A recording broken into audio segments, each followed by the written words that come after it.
Welcome back, everyone, to the Friends of Ukraine Roundtable. Today, we're joined by some excellent guests. We've got Paul, Denys, and Dylan. In the event people watching the stream aren't familiar with everyone, let's just go around. Everyone can introduce themselves. Paul, let's start with you. Sure. I'm Paul from Combat Veteran Reacts, a YouTube channel. We cover primarily the Ukraine conflict, a little bit of kind of all other national security affairs. I'm a U.S. Army combat veteran deployed to Afghanistan, then spent a bunch of time in government, and now run this YouTube channel. What did you do in government? I didn't know that. Yeah, so I spent 7 years actually with the Department of Homeland Security in their Inspector General's office, kind of like a sort of internal affairs. Yeah, it was actually, it probably gave me more knowledge about how governments and big organizations like make decisions and think, more so than I ever got is in the Army, where I was a platoon leader, an XO, so I never really saw the way big Army made decisions. But really interesting to be able to see kind of how the sausage is made in a big government organization. That's awesome. Denys, good to see you again, my friend. How are you? Yeah, great. Thank you for having me, Jake. And yeah, as you know, my name is Denys Davydov. I also have a YouTube channel dedicated for Ukraine, the war of Russia against Ukraine, and I'm the ex-commercial pilot. Before wanted to be in military, fly fighter jets, but later on changed for commercial. And now I'm full-time YouTuber reviewing this terrible conflict, and I'm from Ukraine myself. That's why I'm starting to tell about it, and somehow people start to watch. Denys, there has to be Ukrainian YouTubers with a bigger channel than you, but maybe they talk in either Russian or Ukrainian. Are you the largest English language channel that is from operating? Ukraine? Yeah. Wow. But there are largest like Sternenko, for example. I always watch him. Has more than 1 million subscribers. I think already close to 2 million. He's also doing some volunteer stuff there. So yeah, there are much bigger channels. So how many subscribers are you at now? I need to check. And I actually don't check statistics lots of the time. So should be close to 824. 824. Holy cow. Yeah. You're going to get that gold play button soon. I have it on my aviation channel. I mean, I have more than 1 million over there, but oh, that's right. You got Pilot Blog. Yeah, Pilot Blog. But because of the short videos, people watch just some of my short videos and they subscribe for the channel, but they don't watch the bigger videos like that. Then they subscribe, but they don't look for the content. Then you apply your full work. Let's go to Dylan. Hi, my name is Dylan Burns. I'm a freelance war journalist and streamer. I do two things online. I do commentary talking about geopolitics and a lot of American domestic politics, because I used to do a lot of local Maryland politics, and I'm still very interested in politics.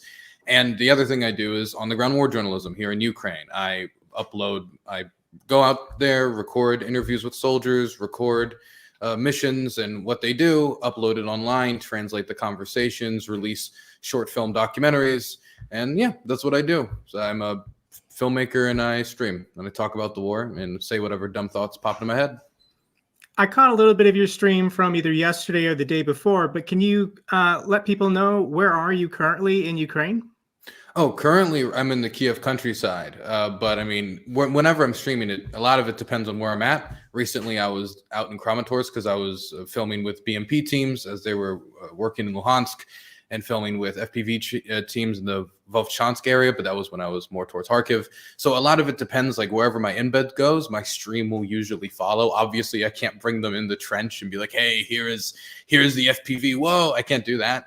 But I can go to hotels, stream there, talk about, not usually hotels because I don't trust the hotels, but something like a hotel, stream there, talk about the experience, say what it was like, and then go out and film more. And it makes being able to stream and do this gives me a lot more flexibility in my work, which I enjoy a lot. Well, it's great to have you online and have you join us here today. These roundtables are a casual conversation. I'm not the moderator. If anyone wants to ask each other anything, we're just four dudes having a conversation. But I did partially deliberately have two Americans on the stream because the big news story from the last 2 days was the presidential debate. Let's start with you, Paul. Do you want to give any thoughts or reactions? So again, with the caveat, I try not to have an explicit partisan, like I'm not a partisan channel. I try to give people news and an understanding without like picking a side, but reality is still reality. I did see your video talking about, just the Ukraine specific questions. So if you want to just speak, how do you think the candidates discussed or talked about the Ukraine specific questions? Yeah, I thought it was sort of bizarre in that both of the candidates seem to sometimes sidestep like core issues with Ukraine. It seemed like while President Biden seemed to acknowledge some of the things that I think we all see, the reality of like, this is a Putin-driven war of aggression, that, any resolution is going to have to involve some level of Russian, like Ukraine won't accept a Russian victory, right? And the West isn't going, we don't want to see that. So President Biden seemed grounded in reality. And then, President Trump seemed to sometimes answer a different question entirely. He started to bring up the U.S. withdrawal from Afghanistan. He at one point dropped what seemed to me to be a bombshell, saying that Putin told him explicitly during his administration that he was going to invade Ukraine, which is something that just in the given how bad the rest of the debate was, the media just sort of hasn't really grabbed onto, but is sort of shocking in its own right. Again, but it's hard to know because a lot of times Trump just said things that either couldn't be proven true or untrue one way or another, or were like obviously not grounded in reality. You are correct. I think there's a lot of individual sentences in the debate that should be focused on by the media. Like there should be specific things that both people said that should be scrutinized more, but nobody can focus on the small details because everyone's just zooming out, looking at the bad optics, the big picture. Biden looking off to his left, Biden with his mouth open.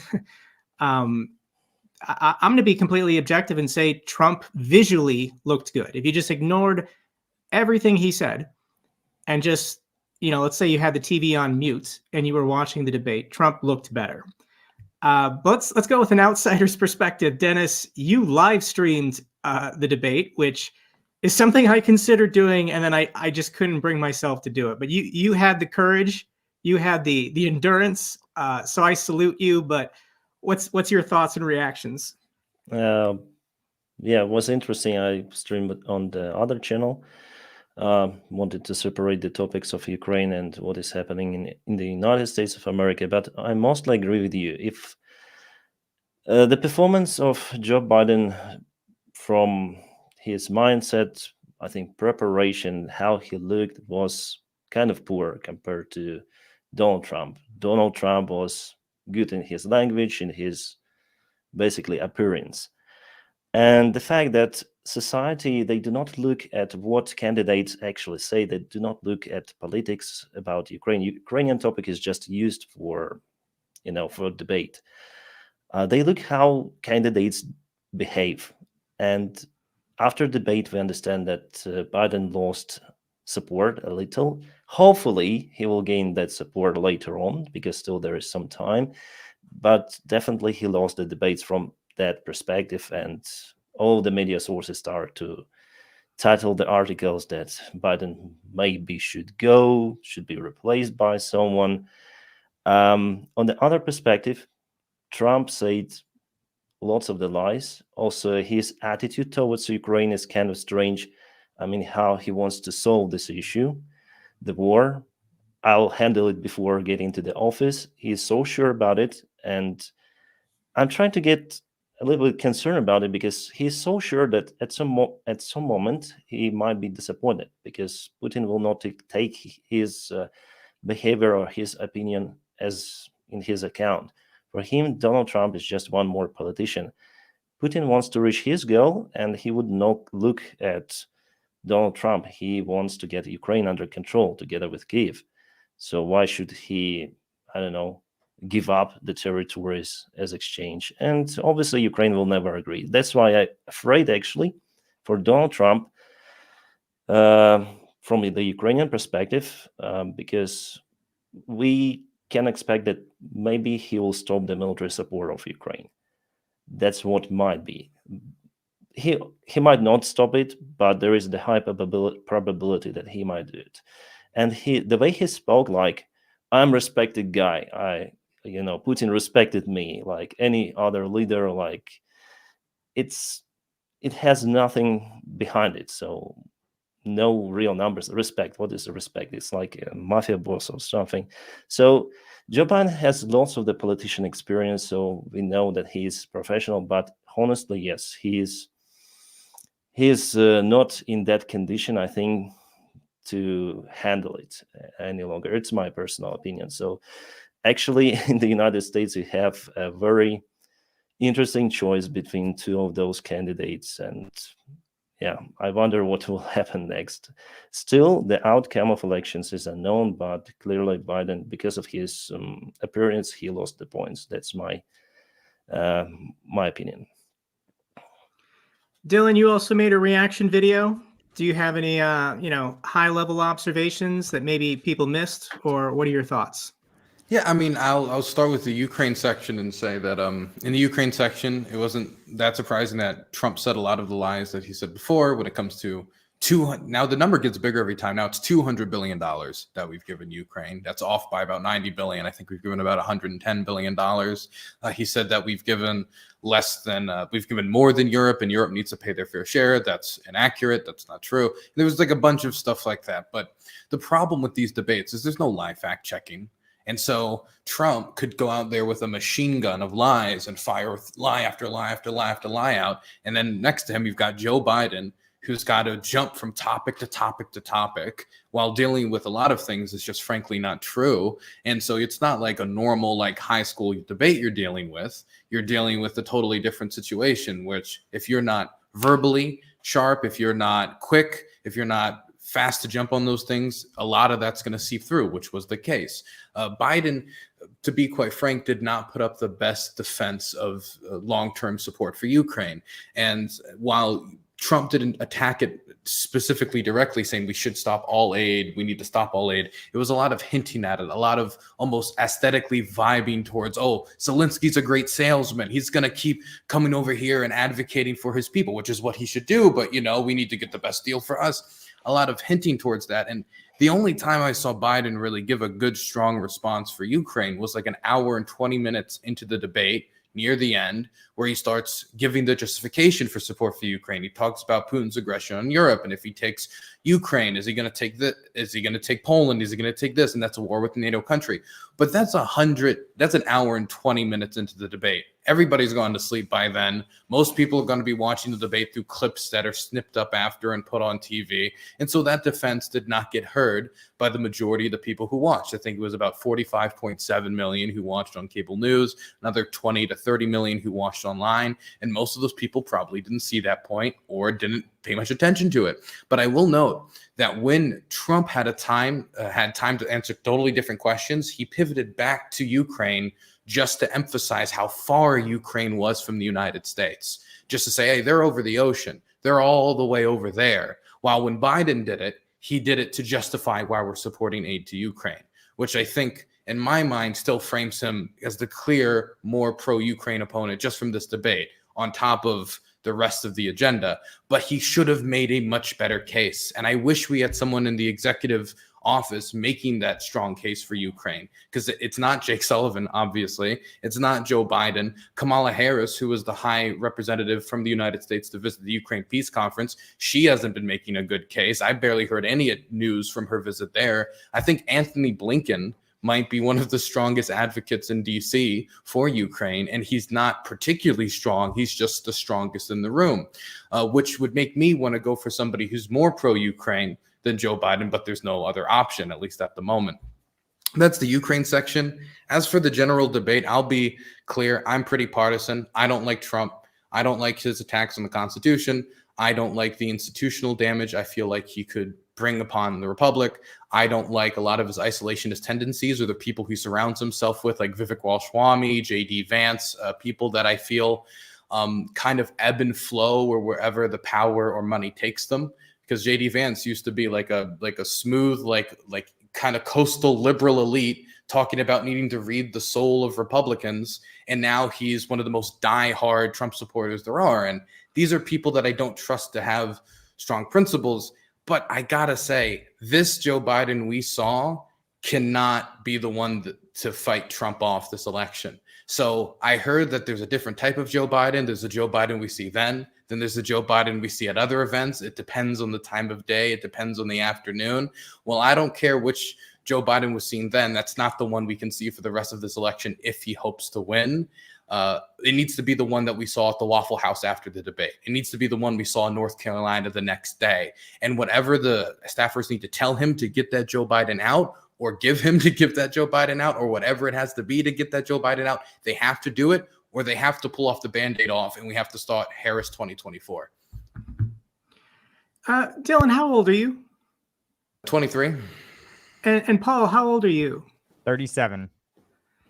So, Paul, you've been around a while, and when I listened to Joe Biden, when I was watching the debate, it just felt like Joe Biden was trying to communicate as a traditional politician. I mean, he's very old, but I remember the 1992 election. I was in second grade, and usually when there's a presidential debate or an election in the United States, elementary schools will have their children watch the debate and do a mock vote in school. So I remember the 96 debate between Clinton and Dole. I remember the 2000 debate. And growing up in the 90s, the universal opinion of all children was that politics was boring. Why do I have to watch this? Why do I have to write a one-page essay about what I learned in the presidential debate? And when I listen to Joe Biden, he's trying to talk about we reduced by this percentage and we allocated this dollars. And, he's giving all these numbers, and Trump doesn't do that. He just says it's the best. It was the worst. He just uses superlatives because he knows when you give out statistics and numbers, nobody emotionally feels it. Nobody understands it. And I just feel like Joe Biden will be the last politician to talk this way. I think we've entered a new era where our political debates and just politics in general on social media, it's going to be similar to the WWE than what we've had as traditional politicians for our whole lives. Like, you ask a question, the politician obviously doesn't want to answer it. They just start talking about something else that they do want to talk about. That's always been the case, but it's just gotten really weird. And for me, I was having like this out-of-body experience watching the debate because it felt like a mismatch. It felt like people were having two different kinds of debates. And Joe Biden is from a bygone era that I think most people have left. I think given the uncensored, unfiltered nature of the internet, back in the 90s, we had the 3 broadcast channels. Everything was controlled. Everything was filtered. But now everything's off the rails. And I think whoever replaces Biden in 2028 or in 3 months, like, we have to speak differently. We have to use different language to counter Trump and what he messages, because too many people are responding to it. They like it now. Do you have any thoughts, Paul, as far as the changing nature of political discourse here in the United States? Yeah, I mean, I don't remember the 92 election, but, I remember Bush Gore. That was really, I think I was 13 during that election. And it was very interesting because we now know, with the benefit of hindsight, that they were very different politicians with very different worldviews. But because that election was kind of pre 9/11, and I think at the time, a lot of people said, wow, Bush and Gore are very similar candidates policy-wise. And I think what caused this race to the center was honestly that only about 25% of eligible Americans were voting. And that meant that, like you said, politics was boring, and like politics nerds, like a subset of Americans who cared about politics, were the ones who went to the polling station. And I think my hypothesis is that campaign managers and kind of electioneers in that era said, okay, here's the subset of Americans who will vote at all. And what we need to do is get those smaller subset of undecided kind of centrist voters, and we're competing for them. And then at some point, probably sometime in the Obama era, it seems like kind of the Fox News was first to figure it out, but the kind of left of center media in America figured it out shortly thereafter, was that instead of trying to chase this small undecided centrist vote, they were like, it's way better and easier to mobilize non-voters who dispositionally might favor your party, mobilize them to vote. And the only thing that can mobilize kind of non-political people to vote is fear, anxiety, apocalyptic language, exaggerating issues to be incredibly frightening.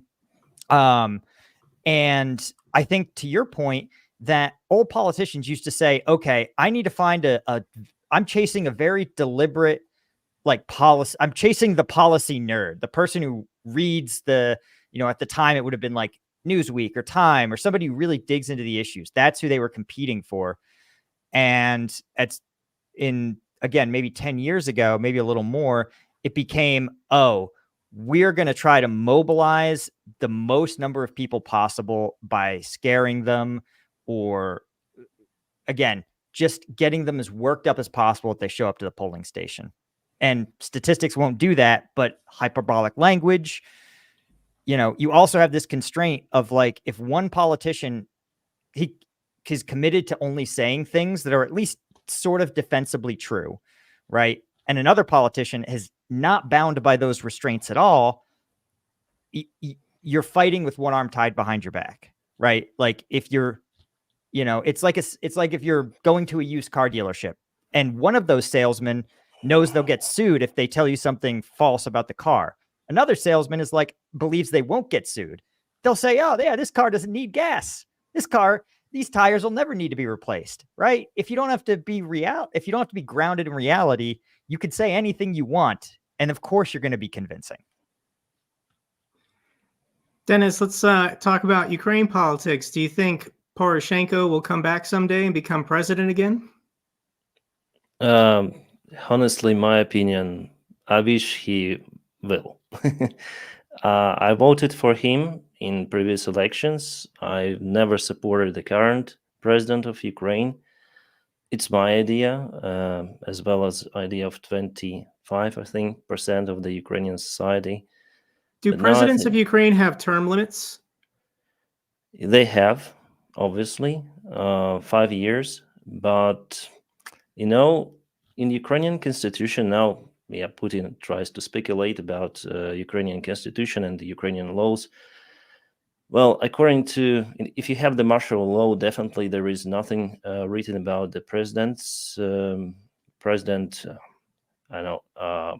if his term extends or not. It's only written about the parliament. However, there is the separate law taken, I don't remember then you have the martial law, there should be no elections. So how would you choose a new president if there are no elections? So that's why I think Zelensky stays in power for now. But I support the previous president, and hopefully he will come again someday. Do you think Zelensky will stay in office until the war is over? I think yes, he will stay in office. He is willing to do so. He has no real opposition, and he turned all of the levers for the state into his favor, and now he does everything to stay in power. And actually, maybe at the current stage, it's okay. I mean, after all, we have the war in Ukraine. Well, we have what we have. Why I would like to have the previous president? Because I think he was more competent, more confident, and Zelensky as the large part of Ukrainian society thinks, wasn't really preparing for the war with Russia. He was building roads. He was investing in the things that are now useless. He should have invested in defense more. And basically, we see the South and Luhansk Oblast, all of that was occupied just in a few days, and now our soldiers have to liberate the land with heavy cost. So it's my attitude. It's just personal opinion. If you guys are okay, I think we should get away from presidential politics. Dylan, since you're on the ground in Ukraine, can you speak as to what is the mood like with any Ukrainians that you've been interacting with? Sure. So the two main axes that I've been on is the Donetsk front and the Kharkiv front, which are also most of the news, so it's useful. But I haven't been on the Zaporizhzhia front, so I can't really speak to the mood there. In the Donetsk front, people are tired. I mean, everywhere people are tired, but people really fear the tiredness there because the Russians have just been crawling forward slowly, ever so slowly. They take losses. They take a lot of losses, but they are still moving forward. Shells are starting to arrive, and that has been a real boon to the people there. I think I was embedded with the 56, some artillery teams outside of Chasiv Yar, and there is a feeling of the shells starting to arrive. But majorly, it's with the 155 millimeter teams. The 122 artillery systems are getting less, and I think this points to the type of nations that are able to contribute or are getting the shells here first, and just the drying up of old Soviet stockpiles where a lot of these 122 millimeter shells would be getting drawn from. But I mean, people are tired, but this is no different than what I've seen for the last year. But generally, I would say the main mood change was after the failure, and I will call it at this point, the failure of the Russian offensive to take Vovchansk in Lipsky. I was on both fronts. I was with Baba Yaga teams. I think it was with the 13th National Guard as they were bombing on the Lipsky axis. I was with FPV teams on the Vovchansk axis that were working. I watched them take out mortar crews. I watched them take out, operating points the Russians were using. And the main thing that I was getting back from them is that the Russians, and I also spent time with the 42nd Air Defense people, that the Russians have been stabilized. I spoke to different units from different points of the front, and none of them can speak to the overall strategic situation like I, this frontline soldier, have seen the map, but they can speak to their own sectors. And after speaking to soldier after soldier after soldier across multiple sectors, FPV, infantrymen, air defense teams, hello, dog, hello. Speaking to all these different soldiers, it seems, sorry, I'm sorry, he wants a treat. I'm very sorry, but I cannot give him a treat. He is getting fat.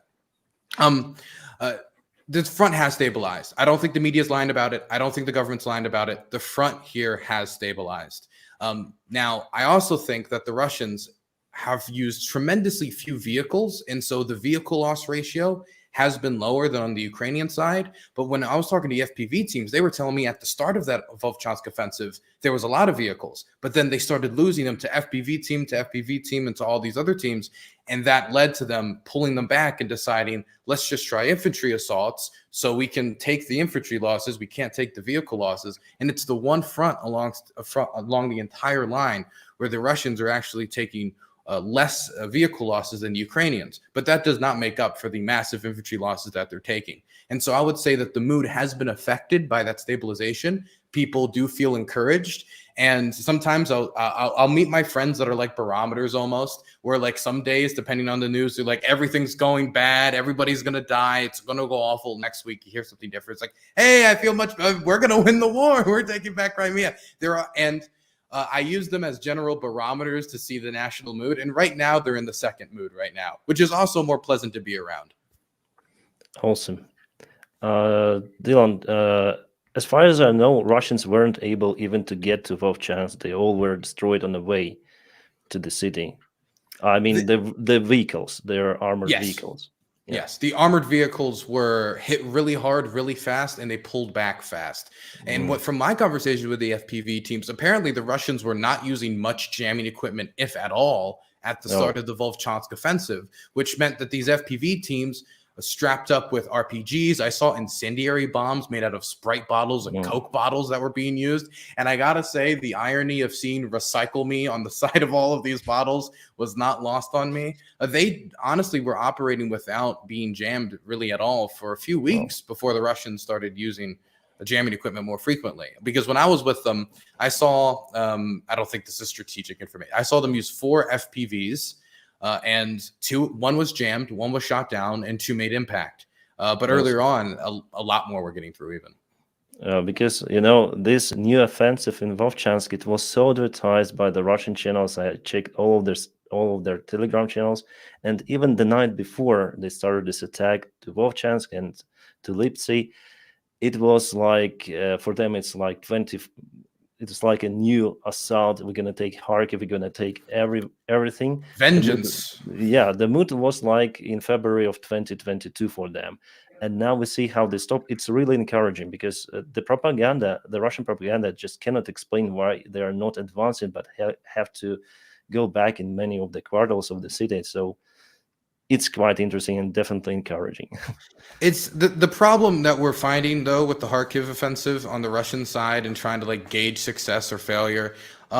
It does in large part have to do with the problem. The Russians will just redefine what success is anytime they reach failure.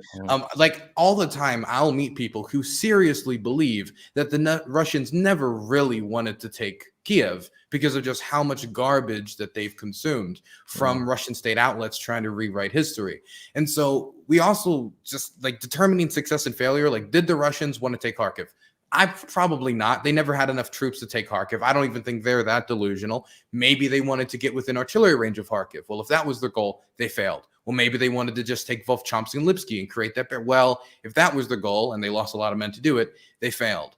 The last thing that people talk about is the diversion. And from the Russian media that I've been consuming, mostly the Russian mill bloggers, not media, it'd be mill bloggers, they were expecting that because they couldn't find any justification for taking Kharkiv, can't take it, can't get on artillery range. So there must be some sort of diversion. And so they're all in very anxious anticipation, waiting for the 1-2 punch where, you know, the jab was in Vovchansk and the right hand is supposed to come out in Donetsk, but it hasn't happened yet. And so they're getting more and more anxious that there isn't some 1-2 punch, that this was the entire punch. This was it. And it ended up being a failure. Experimenting with mass infantry assault gone wrong.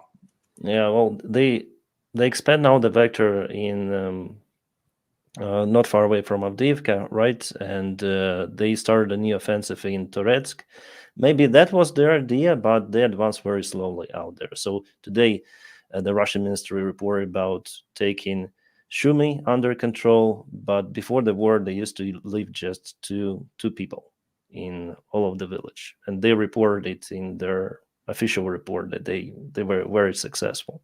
I will say one thing I do want to put at home for Americans is that on the ground, when I was speaking to artillery teams in Vovchansk, the FPV teams, the infantry teams, the anti-air teams, a consistent report I got back was once the approval was given to allow American weapons to be used across the border and hit Russian positions, the amount of attacks that came from the Russians drastically went down, not only on the city of Kharkiv itself, which has been regularly covered, but on the military positions on the Vovchansk axis as well. And the OSCENT data does seem to also bear this out, where you can see like less fires and less explosions being reported, aerial photographs, all sorts of stuff that people have used to detect a lack of intensification of the conflict from the Russian side.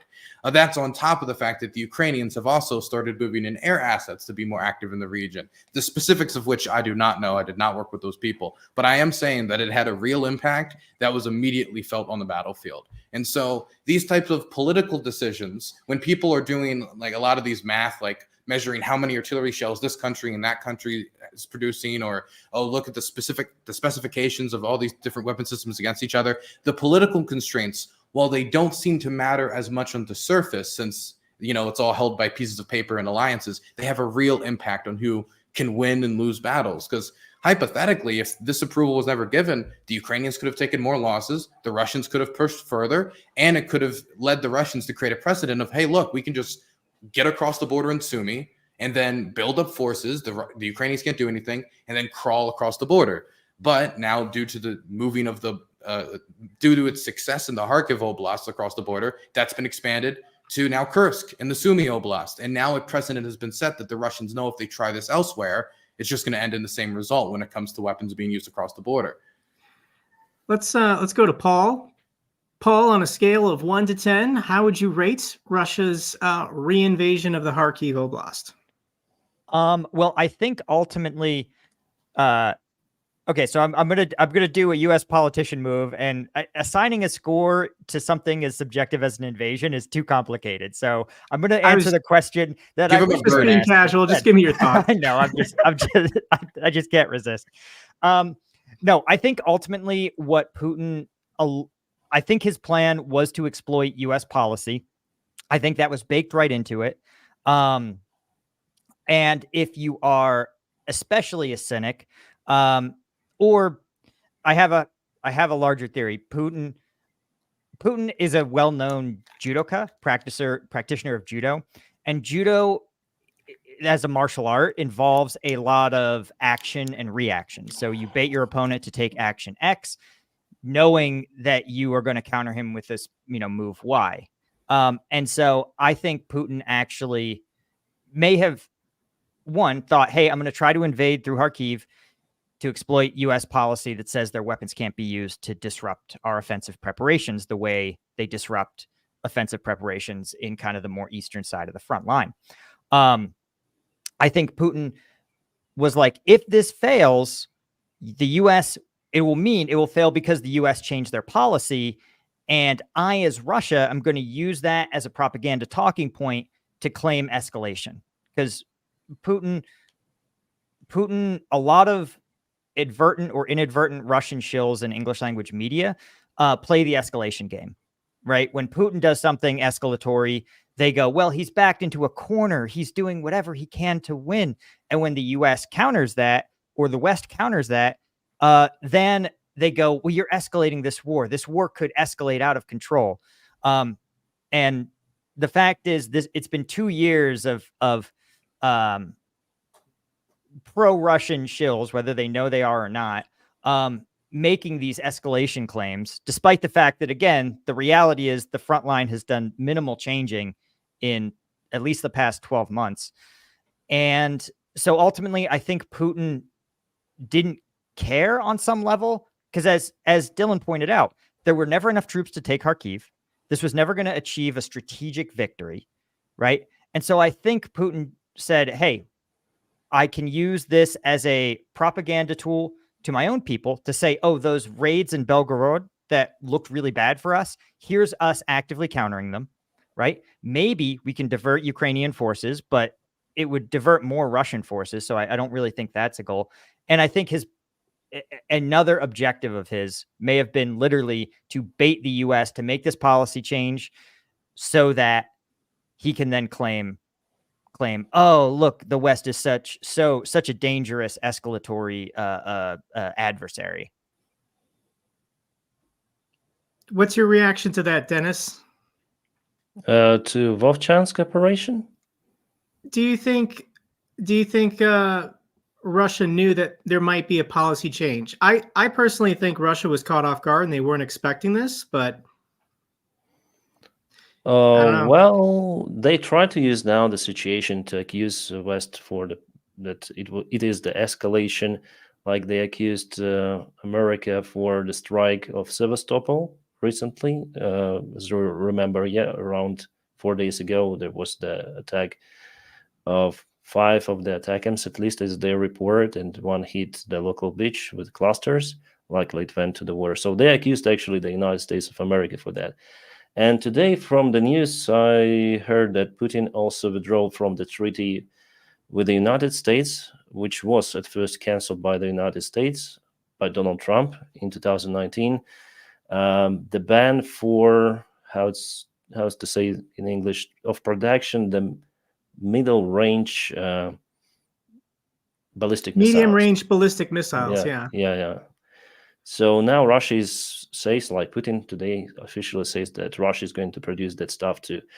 Before, it was only allowed for the sea-based or air-based launchers. That's why Russia has Caliber cruise missiles with quite a long range that they use to target Ukraine. But I think they used Iskander, and Iskander is already out of that range because the range is 700 kilometers, so it's more than 500 as declared. So maybe they use this step of the United States to escalate from their side too. I can speak to the medium-range ballistic missile treaty. Trump pulled us out of that back in like 2018 or 2019. And the only justification he gave for pulling out of it is saying Russia's not in compliance.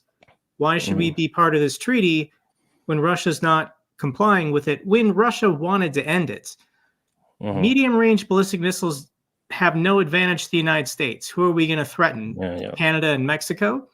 But medium-range ballistic missiles for Russia can now threaten all of their neighbors. So getting Russia to agree to that ban was actually a huge accomplishment for the United States back in the 1980s. And then Trump undid it because that's what Putin wanted. And if you're saying, I haven't read this news today, but if you're saying Putin is now officially saying we're not part of this treaty at all, well, Trump already pulled out of it. I mean, is the United States taking advantage of this? I don't know. We should be if we need to build more. I'm not sure whether he officially retreated from this treaty, but he said we should. So on his conference, he said we should produce those middle-range ballistic missiles. I think they already have the platform of the Iskander, and they just may produce the bigger missile with the bigger engine and have longer range. So they basically use this Iskander missile for as a Kinjal missile as well, with just light modifications. It looks very similar. Have you heard anything more about this potential S-500 air defense system being struck by ATACMS? There was an official report from Ukrainian side yesterday. Also, many channels reported, many news sources, but I don't see pictures, and there's no pictures yet. And probably we're not going to see because Russia applied strict censorship rules in Crimea, especially. I know it because I know people who live there, so they're not allowed to post anything. So in the best case scenario, we'll see some of the text message. That's it, or maybe satellite images. They always help. Dylan, do you think Russia genuinely is looking to get a ceasefire right now? I mean, Putin said, give me everything that we failed to take, and I'll agree to a ceasefire. But do you think under the surface, Putin actually is feeling anxiety about the way this war is going, and he genuinely wants a ceasefire, obviously to rearm and then attack again? But like, how close do you think Russia is to needing a ceasefire? I mean, it depends, like, need for who? Need for Russia or need for Putin? Because I don't think Putin is making all of his calculations solely based off of what is in Russia's best interests. If he did, then I think this war would have started like a long time ago. Russia was already in demographic decline due to a whole host of socioeconomic issues, whether it had to do with poverty, income inequality, rampant alcoholism, all sorts of problems, bad healthcare, that they had to deal with. They start a war, worsened a demographic crisis, not only due to the most literal representation of it, of people getting killed at the front line, but also some of their best and brightest fleeing for Western countries in Southeast Asia, wherever they can go get tech jobs where they won't be, taken out of it and thrown into the meat grinder. And so and not to mention the impact on the Moscow Stock Exchange, the impact on Gazprom, with it now reporting losses for the first time in who knows how long. If you're talking about what was in the best interests of Russia in the long term, as it exists as a state now, it would have been to end this war a long time ago. But I don't think it is just solely what's in the best interest of Russia. I think it has to do with partially, I think it's ideological, that Putin has this image of Russia that's different than what it is currently. That is one of immense respect on the world stage, one of empire, one of strength, and that himself and his elite, the Siloviki elite, believe that Russia can only exist as an empire, either due to its history, their upbringing, different authors that they've read, whatever it has means for each individual that's come to that conclusion. And that combined with Putin's personal political interests, with this war not failing, because it would be the biggest catastrophe of his career. I mean, imagine a guy who gained his political legitimacy off of clamping down on jihadist Islamist terrorists and then going down and leveling Chechnya to the ground in a horrific war, but one where he could say, look, I'm bringing stability to the people after the chaos of the 90s, directly leading into another period of chaos, even bloodier wars with now Islamist extremism resulting in terror attacks across the country. That would be a disaster if that was the end result of this war. And so part of Putin's personal political project is also heavily invested in this war. And so without him being able to get Zaporizhia, Kherson, and able to clearly wave the flag of victory and not say, oh, it was a half measure, he might be nervous that it won't be accepted by the Russian public or the Russian nationalists that have shown themselves to be a little bit more than rowdy after the Wagner coup. So I think that he would like a ceasefire if he could get it, but he would want it on his terms, and his terms are not acceptable either to Ukraine or most of the world. Just give up the city of Zaporizhia, over 700,000 people. It's it's a demand on its face that is unacceptable. I mean, even Trump on the debate stage had to say, I heard his terms, they're unacceptable. Even he had to say it. And if Trump's saying it's unacceptable on its face, then, you know, it's pretty bad. Let's go to Paul. Do you think North Korean troops, the reports are Kim Jong-un is going to send an engineering unit to Donetsk, but do you think this will have any impact on the war, positive or negative? This is one of those strange stories that I surprised even me, actually, for a couple of reasons. So one, the whole statement about engineering units doing backline construction work, that echoes what a lot of Nepalese and Bangladeshi and even Cuban military-age men were told when they were recruited by the Russian military. And then when they arrived in Ukraine, they found instead they were being used as frontline troops. And so when I hear that story being repeated, oh, this is an engineering unit, it's going to be doing engineering work or construction work, you know, that alone should make your ears perk up and think, oh, Russia's running this line again. So I think there's a more than fair chance that this unit will be fulfilling combat roles. The other reason is that it appears that North Korea is beginning to make some pretty dramatic leaps forward in some rocket and nuclear warhead tech that they've wanted for a long time, namely MIRV warheads. And so, you know, North Korea has said, hey, they said they successfully tested a MIRV warhead, for the audience, a multiple independent reentry vehicle warhead, where one ballistic missile has multiple nuclear warheads that kind of open up and spread apart in the atmosphere, making them much harder to interdict and much more dangerous. So it's something that North Korea would love to have and doesn't have the technical expertise to build. So what at least my current working theory is that Russia struck some kind of deal where they said, listen, we can't sell you our MIRVs, right? That would be too much of a sanctions violation. But we'll have our engineers and technical people work with you, North Korea, to build out this MIRV warhead system. But we need the one thing that you, North Korea, have in spades, which is people. North Korea has 1.3 million active duty troops, making it the 5th largest military in the world. They have mandatory military service for all males from 17 to 30.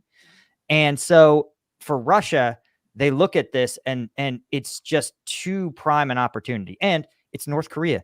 No, there is no public backlash because the public is repressed to a degree that almost no other state on earth is. And so I think there is a pretty good possibility that you will see this engineering unit become a steady source of manpower for Russia as they in turn help North Korea sort of expedite their nuclear program. Again, that's also the worst case scenario, which is why this again is a story that hasn't gotten a lot of traction. But I think that I would strongly suspect that the Pentagon, there are some offices that are working late nights trying to deal with this. Denys, what are your thoughts about North Koreans potentially showing up in your country? Yes, I agree with Paul that it could be like he said, those engineering units could just fight on the front lines. And there was actually a report from Pentagon that they suspect that there was the deal between Putin and North Korean leader to send those engineering forces to Ukraine.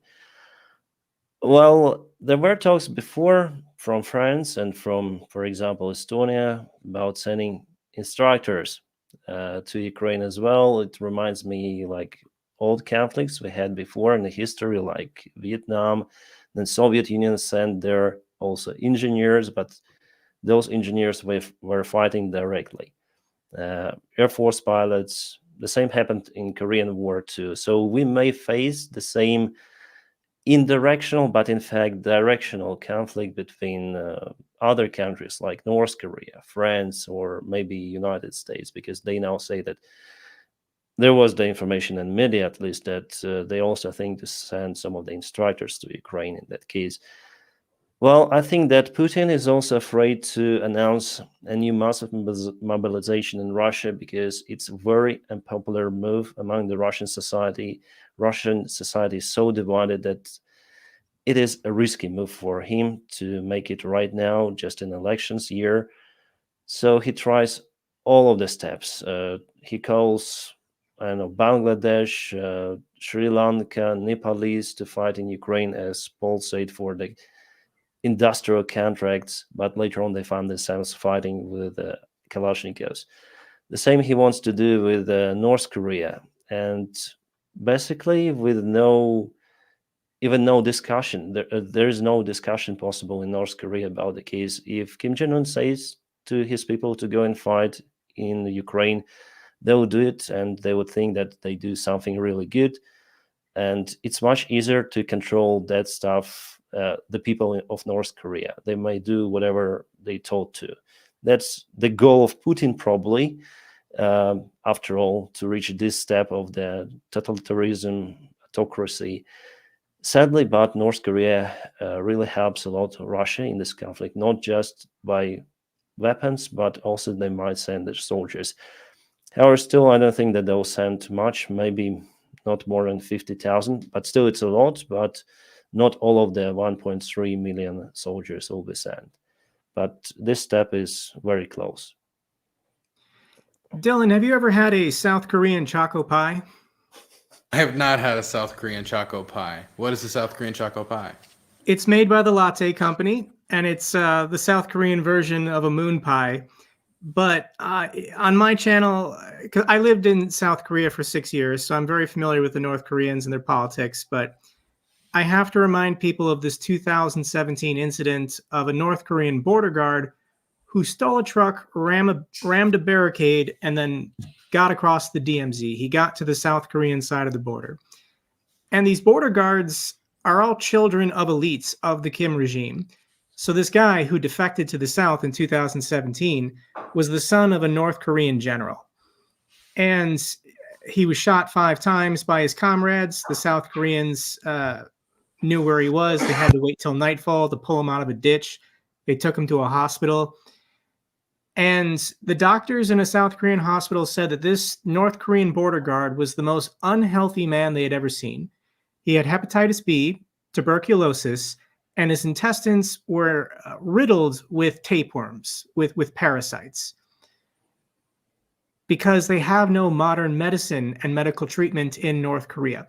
So this was an elite border guard, the child of a trusted family member of the Kim regime, and even he bolted for it. He ran for it to get to the South Korean side.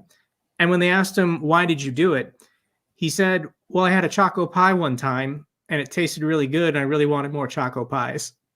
So Latte gave him a lifetime supply of choco pies. But if this is one of their best soldiers, what is the average infantryman coming from North Korea, allowed to leave the country for the first time ever, going to do when they see what the outside world is like? So I feel sorry for these people. They're all victims.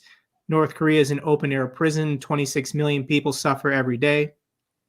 But Kim Jong-un wants to roll the dice. He wants to see what happens when he allows an engineering unit. I don't think it'll be 50,000. I think it'll be way less than that. but it's going to be a test group to see how they react and if they're of any use at all to the Russians, because the Russians might not even want them if they're more trouble than they're worth. We're coming up on the 1 hour mark. Why don't we go around? We'll start with you, Paul. Just say what you got going on and give us any final thoughts you have for the stream. Sure. So what do I have going on? As always, we just wrapped up our fundraiser with the Liut Brigade, partnering with Ukraine Aid Ops, raised over $40,000, over $45,000 for Ukrainian MPs fighting in Volchansk. So we're going to pause a little bit and then we're going to work another partnership here coming up. But people should definitely check me out over on Combat Vet Reacts on YouTube.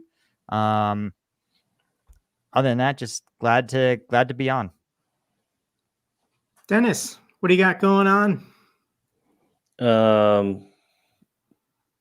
Nothing, just usual live streaming with you and doing videos every day. By the way, I watched your ideas for the live stream, and I think I should do it more often because the audience is kind of active in a live chat, so why not? So we've got over 4,000 people watching currently. If you're watching and you haven't hit the thumbs up, hit the thumbs up. We appreciate it. Mm-hmm. Dylan, let's go to you. What do you got going on? What do you want to say? Just quickly on the North Korea thing, I do want to say that this is something that could be a threat for other countries in Russia's purview as well, because if you think, oh, Russia cannot endlessly crawl forward because eventually the just death toll would be too much, this is a way for them to find a pressure valve to try to deal with that problem, try to release some pressure from the Muscovite middle class that is the underpinning of Putin's regime.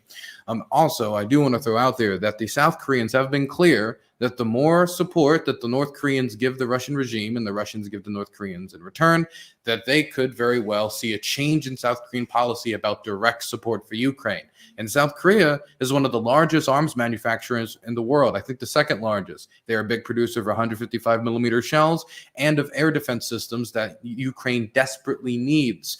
And so in a way, Putin's in a scenario where it's kind of lose-lose. Does he go forward with the North Korean agreement and therefore have South Korea, one of the biggest arm manufacturers, support Ukraine? Or does he stop and therefore lose this access to new crappy shells, but shells nonetheless, and North Korean labor? And as for how they would deal with these North Korean population and army soldiers that would go over there, one thing that is really tragic, and I'm sure Jake knows about, is what happens to these laborers that are sent to Russia from North Korea, is that they keep their families in North Korea so that if they ever do defect, they can take them, put them in a labor camp, and make their family pay for their sins. And so I would imagine that if they were to get 1,000, 10,000 soldiers and send them over to Russia, they could very well do that with their families, meaning that they would quite literally not be fighting for their own lives, but possibly their families' lives as well. It could be a very tragic situation. As for what I'm doing, you can find me on YouTube on Dylan Burns Live, on Twitch on Dylan Burns Live, and my documentaries and films at Dylan Burns TV on YouTube. You have to scroll down a bit. YouTube doesn't like war footage. I wonder why.